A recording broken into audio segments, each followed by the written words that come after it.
Consider a drop of rainwater having mass 1 gram falling from the height of 1 kilometer. It hits the ground with the speed of 50 meter per second. Take G is equal to constant with the value 10 meter per second square. The work done by the gravitational force and the resistive force of air is.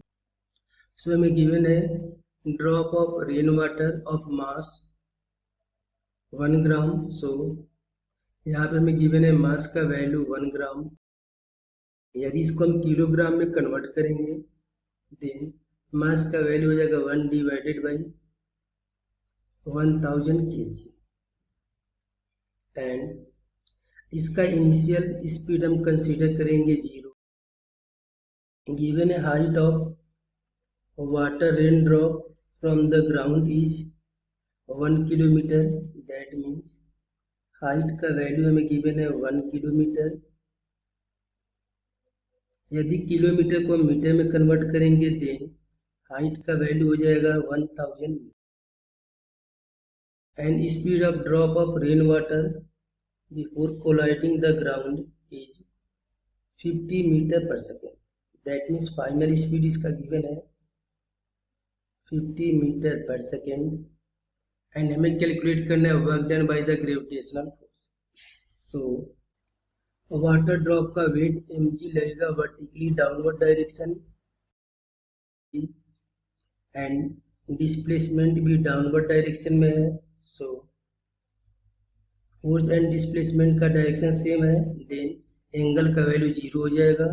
So work done by the gravitational force is equal to force into displacement. Force का value है mg, displacement का value है h and angle between force and displacement दोनों का direction same है।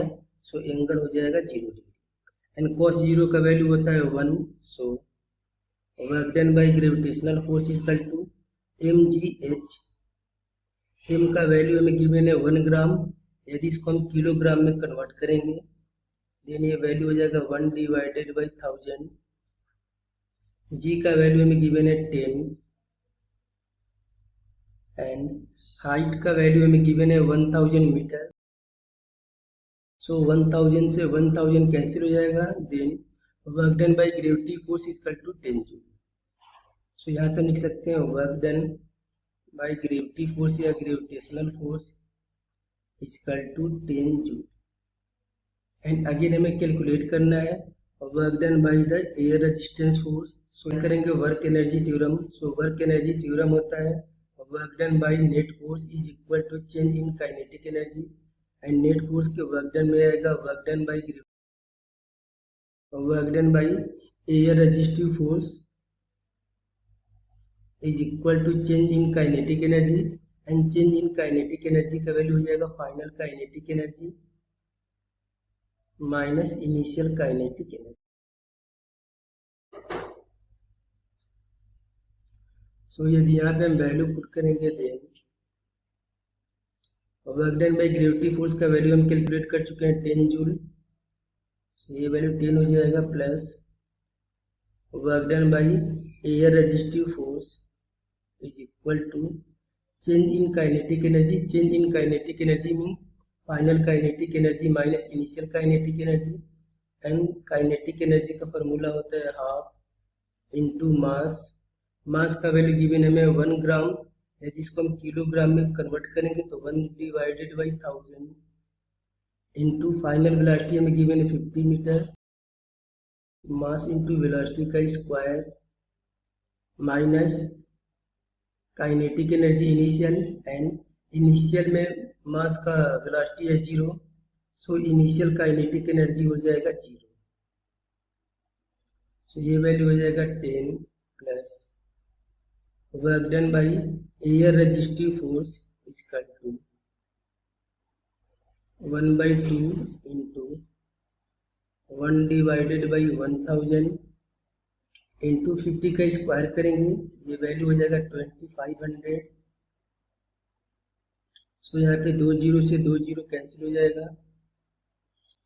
सो 10 plus work done by air resistive force is equal to ये value 20 है ये वैल्यू 10 है। 10 को यदि हम 5 से कैंसिल करेंगे ये कैंसिल हो जाएगा 2 टाइम में। 25 को 5 से कैंसिल करेंगे ये कैंसिल हो जाएगा 5। ये वैल्यू आएगा 5 divided by 4 and 5 divided by 4 करेंगे सो ये वैल्यू आएगा 1.25। So 10 plus work done by air resistance is equal to 1.25। 3 को इधर ट्रांसफर कर देंगे, then work done by air resistive force is equal to -10 plus 1.25 -10 plus 1.25 करेंगे, then work done by air resistive force is equal to -8.75 joule. ये हो जाएगा हमारा answer. सो option match करेगा। वर्क डन बाई ग्रेविटी का force 10 joule, work done by air resistive force का value -8.75 joule. So option match करेगा option number सी।